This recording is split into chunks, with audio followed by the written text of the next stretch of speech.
ನಮಸ್ಕಾರ ಸ್ನೇಹಿತರೆ, ಕನ್ನಡ ಕ್ರಿಕೆಟ್ ಮಗ ಚಾನಲ್ಗೆ ತಮ್ಗೆಲ್ಲ ಸ್ವಾಗತ ರೀ. ಜೋಸ್ ಇರ್ಲಿ. ಇವತ್ತು RCB ಮತ್ತು DC ಸ್ನೇಹಿತರೆ, ಇವತ್ತು ನಾವು ಗೆದ್ರೆ ಪ್ರಥಮ ಸ್ಥಾನಕ್ಕೆ ಪಾಯಿಂಟ್ ಟೇಬಲ್ ಪಟ್ಟಿಯಲ್ಲಿ, ಹಾಗೇನೆ ಸೋತ್ರೆ ಮತ್ತೆ ಅಲ್ಲೇ ಉಳ್ಕೊಳ್ತೀವಿ. ಯಾಕಂದ್ರೆ ಇವತ್ತು ಕನ್ನಡಿಗ ವರ್ಸಸ್ ವಿರಾಟ್ ಕೊಹ್ಲಿ ಅಂತ ಹೇಳ್ಬೋದಾಗ. ಯಾಕಂದ್ರೆ ಯಾರೇ ಎಲ್ಲಿ ಹೋಗ್ಲಿ, ಯಾರು ಎಲ್ಲಿ ಬಿಡ್ಲಿ, ನಾವು ಸಪೋರ್ಟ್ ಮಾಡೋದು ನಮ್ಮ RCB ತಂಡನೇ ಅಂತ ಕೂಡ ನಾವು ಹೇಳ್ಬೋದಾಗಿದೆ. ಯಾಕಂದ್ರೆ ಸೋತ್ರೂ RCB, ಗೆದ್ರೂ RCBನೇ. ಹಾಗೆ ಇವತ್ತು ಕೂಡ RCB ತಂಡ ಗೆಲ್ತಾರೆ. ನಮ್ಮ ಅಭಿಪ್ರಾಯದ ಪ್ರಕಾರ, ನಿಮ್ಮ ಅಭಿಪ್ರಾಯದ ಪ್ರಕಾರ ಗೆಲ್ತಾರೆ ಕಮೆಂಟ್ ಮಾಡಿ. ಎರಡು ವಿಷಯದ ಬಗ್ಗೆ ನಾವು ಚರ್ಚೆ ಮಾಡ್ತೀವಿ. ನಿನ್ನೆ ಸೋತಂತ ಪಂದ್ಯ, ನಿನ್ನೆ ರದ್ದಾಯ್ತು ಈ ಪಂದ್ಯ. KKR ಮತ್ತು ಪಂಜಾಬ್ ಆ ಪಂದ್ಯದ ಸೋತ ನಂತರ ಪಾಯಿಂಟ್ ಟೇಬಲ್ ಪಟ್ಟಿಯಲ್ಲಿ RCB ತಂಡಕ್ಕೆ ಯಾವ ರೀತಿಯಾಗಿ ಒಂದು ಲಾಭ ಆಯಿತು, ಹಾಗೆ ಪಾಯಿಂಟ್ ಟೇಬಲ್ ಕೂಡ ಚರ್ಚೆ ಮಾಡಿದ್ವಿ. ಹಾಗೇನೆ ಇವತ್ತು ಬದಲಾವಣೆ ಕೂಡ ಆಗಿದೆ RCB ಕಡೆಯಿಂದ. ಯಾವ ರೀತಿಯಾಗಿ ಬದಲಾವಣೆ ಆಗಿದೆ ಕೂಡ ಚರ್ಚೆ ಮಾಡಿದ್ವಿ. ಚರ್ಚೆ ಮಾಡೋಕ್ಕಿಂತ ಮುಂಚೆ ನೀವೇನ್ ಮಾಡ್ತೀರಿ ಅಂದ್ರೆ ವಿಡಿಯೋ ಕೊನೆವರೆಗೂ ನೋಡಿ, ಲೈಕ್ ಕೊಟ್ಟು ಸಬ್ಸ್ಕ್ರೈಬ್ ಆಗೋದಂತ ಮರಿಬಿಡಿ. ಮೊದಲನೇದಾಗಿ ಹೇಳ್ಬೇಕಂದ್ರೆ ಪಾಯಿಂಟ್ ಟೇಬಲ್ ಪಟ್ಟಿಯಲ್ಲಿ GT ಇದ್ದಾರೆ.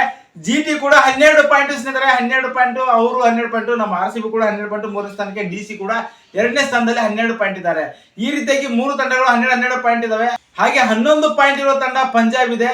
10 ಪಾಯಿಂಟ್ ಇರೋ ತಂಡ ಮುಂಬೈ ಮತ್ತು ಲಕ್ನೋ ಸೂಪರ್ ಜೈಂಟ್ಸ್. ಈ 6 ಸ್ಥಾನ ಕಾದಾಟ ಮಾಡ್ತಾ ಇದ್ದಾರೆ. ಇಲ್ಲಿ 7ನೇ ಸ್ಥಾನದಲ್ಲಿ KKR ಕೂಡ ಇದ್ದಾರೆ, ಅವರು ಕೂಡ 7 ಪಾಯಿಂಟ್ ಇದ್ದಾರೆ.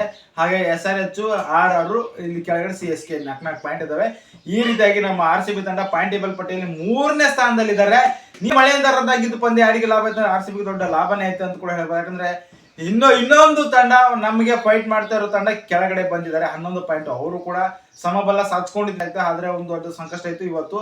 ಹಾಗಾಗಿ ನಮ್ಮ RCB ತಂಡಕ್ಕೆ ಮತ್ತೆ ಪಂಜಾಬ್ದವರು ಫೈಟ್ ಮಾಡೋಕ್ಕೆ ಒಂದು ಸ್ಟೆಪ್ ಹಿಂದ್ಗಡೆ ಕೆಳಗಡೆ ಹೋಗಿದ್ದಾರೆ ಅಂತ ಕೂಡ ಹೇಳ್ಬೋದು. 11 ಪಾಯಿಂಟ್ ಕೆಳಗಡೆ ಹೋಗಿದ್ದಾರೆ. ಇದೇ ಒಂದು ದೊಡ್ಡ ಲಾಭ ಆಗಿದೆ ನಮ್ಮ RCB ತಂಡಕ್ಕೆ. KKR ಅಂತೂ ಬರಲ್ಲ, ಫೈಟ್ ಮಾಡಲ್ಲ. ಇಲ್ಲಿ ಪಂಜಾಬ್ ಸೋಲ್ಬೇಕಾಗಿತ್ತು, ಆದ್ರೂ ಕೂಡ 1 ಪಾಯಿಂಟ್ ಮುಖಾಂತರ ಒಂದು ಫೈಟ್, ಒಂದು ಮೆಟ್ಟಲು ಕೆಳಗಡೆ ಇಳಿದಿದ್ದಾರೆ ಪಂಜಾಬ್ ಅಂತ ಹೇಳ್ಬೋದಾಗಿದೆ. ಹಾಗೆಯೇ ಇವತ್ತು ಪಂದ್ಯ DC ಮಧ್ಯೆ ನಡೀತಾ ಇದೆ. ಇವತ್ತು ಪಂದ್ಯ ಇಂಪಾರ್ಟೆಂಟ್ ಆದಂತ ಪಂದ್ಯ ಅಂತ ಹೇಳ್ಬೋದಾಗಿದ್ರೆ, ಲಕ್ನೋ ಸೂಪರ್ ಜೈಂಟ್ಸ್ ಮುಂಬೈ ಕೂಡ ಒಂದು ಪಂದ್ಯ ಆಡ್ತಾ ಇದ್ದಾರೆ. ಅವ್ರು ಯಾರು ಗೆದ್ರು ನಮಗೆ ಫೈಟ್ ಮಾಡೋರೆ 12 ಪಾಯಿಂಟ್ ಆಗುತ್ತೆ. ಹಾಗಾಗಿ ನಮ್ಮ RCB ತಂಡ ಇವತ್ತು ಗೆಲ್ಲೇಬೇಕು ಅಂದ್ರೆ ಗೆಲ್ಲಕ್ಕೆ ಒಂದು ಗೇಮ್ ಪ್ಲಾನ್ ರೆಡಿ ಮಾಡ್ಕೊಂಡಿದ್ದಾರೆ. ಅದ್ಭುತ ಅಂತ ಅಂದ್ರೆ ಇಲ್ಲಿ KL ರಾಹುಲ್ ಕಟ್ ಹಾಕೋಕೆ ಮತ್ತೆ ಅವರು ವೀಕ್ನೆಸ್ ಹುಡ್ಕೊಂಡಿದ್ದಾರೆ. ನಮ್ಮ ಕಡೆಯಿಂದ ಹೆಜಲ್ವುಡ್ ಅವರು ಅವರನ್ನು ಕಟ್ ಹಾಕ್ತಾರೆ ಅಂತ ಕೂಡ ಒಂದು ಗೇಮ್ ಪ್ಲಾನ್ ಕೂಡ ಬಂದಿದೆ.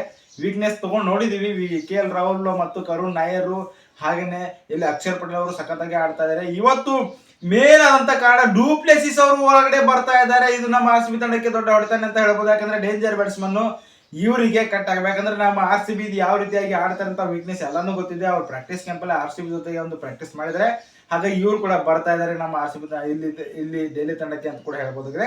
ಹಾಗೇನೆ ನಮ್ಮ RCB ತಂಡ ಇವತ್ತು ಪ್ಲೇಯಿಂಗ್ ಅಲ್ಲಿ ಫಿಲ್ ಸಾಲ್ಟ್ ಇರ್ತಾರೆ. ಫಿಲ್ ಸಾಲ್ಟ್ ಜೊತೆಗೆ ವಿರಾಟ್ ಕೊಹ್ಲಿ ಓಪನಿಂಗ್ ಮಾಡ್ತಾರೆ. 2 ಆಟಗಾರರು ಸಖತ್ತಾಗಿ ಒಂದು ಓಪನಿಂಗ್ ಸ್ಥಾನ ಒಂದು ನಿಭಾಯಿಸ್ತಾ ಇದ್ದಾರೆ. 3ನೇ ಸ್ಥಾನಕ್ಕೆ ದೇವದತ್ ಪಡಿಕಲ್ ಇದ್ದಾರೆ, ಸಖತ್ತಾಗಿ ಆಡ್ತಿದ್ದಾರೆ. 3 ಆಟಗಾರರು ಸಖತ್ತಾಗಿ ಆಡ್ತಾರೆ. ಗಳ ಪಂದ್ಯದಲ್ಲಿ ಅದೇ ರೀತಿಯಾಗಿ ಆಡಿ ಗೆಲ್ಲಿಸಿಕೊಟ್ಟಿದ್ದಾರೆ ಪಂಜಾಬ್ ವಿರುದ್ಧ ಅಂತ ಕೂಡ ಹೇಳ್ಬೋದಾಗಿದೆ. ಹಾಗಾಗಿ ಇವಾಗ 4ನೇ ಸ್ಥಾನದಲ್ಲಿ ರಜತ್, 5ನೇ ಸ್ಥಾನದಲ್ಲಿ ಜಿತೇಶ್ ಶರ್ಮಾ ಇದ್ದಾರೆ. ಅದ್ಭುತವಾದಂತ ಆಟಗಾರ ನಮ್ಮ RCB ತಂಡದಲ್ಲಿ ಇದ್ದಾರೆ. ಇಲ್ಲಿ 6ನೇ ಸ್ಥಾನಕ್ಕೆ ಟಿಮ್ ಡೇವಿಡ್ ಕೂಡ ಇದ್ದಾರೆ. ಇಲ್ಲಿ 7ನೇ ಸ್ಥಾನಕ್ಕೆ ರಿಮೋ ಸೆರ್ಫೋರ್ಡ್ ಅವರು ಕೂಡ ಇದ್ದಾರೆ. ಇಷ್ಟು ಆಟಗಾರರು ಡೇಂಜರ್ ಆದಂತ ಆಟಗಾರರು. ಫಿನಿಶರ್ ರೋಲ್ ಇಬ್ಬರು ಆಟಗಾರ, ದೈತ್ಯ ಆಟಗಾರರು ಇದ್ದಾರೆ. ಇಲ್ಲಿ ಟಿಮ್ ಡೇವಿಡ್ ಕೂಡ ಸೆರ್ಫೋರ್ಡ್ ಅವರು ಇದ್ದಾರೆ. ಹಾಗಾಗಿ ನಮ್ಮ RCB ತಂಡಕ್ಕೆ ಒಂದು ಬಲಿಷ್ಠ ತಂಡ ಅಂತ ಕೂಡ ಹೇಳ್ಬೋದಾಗಿದೆ. ಯಾಕಂದ್ರೆ ಸ್ಪಿನ್ ಡಿಪಾರ್ಟ್ಮೆಂಟ್ ಅಲ್ಲಿ ಕುರ್ನಾಲ್ ಪಾಂಡ್ಯ, ಸೋಯ್ ಶರ್ಮಾ ಸಖತ್ತಾಗಿ ಆಟ ಆಡಿಸ್ತಾ ಇದ್ದಾರೆ ಎಲ್ಲ ತಂಡಗಳಿಗೆ. ಇವರು ಸಖತ್ತಾಗಿ ಒಂದು ರನ್ ಕಡಿವಾಣ ಹಾಕ್ತಾ ಇದ್ದಾರೆ. ಪವರ್ ಪ್ಲೇ ರನ್ ನಲ್ಲಿ ರನ್ ಬಿಟ್ಟರು ಕೂಡ ಕಡಿವಾಣ ಹಾಕ್ತಾ ಇದ್ದಾರೆ 2 ಆಟಗಾರರು. ವಿಕೆಟ್ ಕೂಡ ತೆಗಿತಾ ಇದ್ದಾರೆ ಮಿಡಲ್ ಆರ್ಡರ್ ನಲ್ಲಿ ಅಂತ ಕೂಡ ಹೇಳ್ಬೋದಾಗಿದೆ. ಹಾಗೆಯೇ ಕೊನೆಯಲ್ಲಿ ಡೆತ್ ಓವರ್ ನಲ್ಲಿ ಮಾಡ್ತಾ ಇರೋದು ಹೆಜಲ್ವುಡ್, ಭುವನೇಶ್ವರ್ ಕುಮಾರ್, ದೇಸ್ ದಯಾಳ್. ಈ 3 ಆಟಗಾರರು ಸಖತ್ತಾಗಿ ಬೌಲಿಂಗ್ ಕೂಡ ಮಾಡ್ತಾರೆ. ಭುವನೇಶ್ವರ್ ಕುಮಾರ್ ಕಳೆದ ಪಂದ್ಯದಲ್ಲಿ ಸ್ವಲ್ಪ ಲಯ ತಪ್ಪಿದ್ರು. ಈ ಪಂದ್ಯದಲ್ಲಿ ಲಯಕ್ಕೆ ಬಂದ್ರೆ ಗೆಲುವು ಖಂಡಿತ ಅಂತ ಕೂಡ ಹೇಳ್ಬೋದು. ಯಾಕಂದ್ರೆ ದಯಾಳ್ ಕೂಡ ಸಖತ್ತಾಗಿ ಮಾಡ್ತಾ ಇದ್ದಾರೆ. ಅದ್ಭುತವಾದಂತ ಬಾಲಿಂಗ್ ನಮ್ಮ ಹತ್ರ ಇದೆ ಅಂತ ಕೂಡ ಹೇಳ್ಬೋದಾಗಿದೆ. ಒಂದು ಅಸ್ತ್ರ ಒಂದು ಉಪಯೋಗಿಸ್ತಾ ಇದ್ದಾರೆ. ಸೋಯ್ ಶರ್ಮಾ ಮತ್ತು ಪಡಿಕಲ್ ಅವರು ಇಂಪ್ಯಾಕ್ಟ್ ಪ್ಲೇಯರ್ ಆಗಿ ಬದಲಾಯಿಸ್ಕೊಳ್ತಾರೆ. ನಿಮ್ಮ ಅಭಿಪ್ರಾಯದ ಪ್ರಕಾರ ಇವತ್ತು ಯಾರು ಗೆಲ್ತಾರೆ ಕಮೆಂಟ್ ಮಾಡ್ರಿ.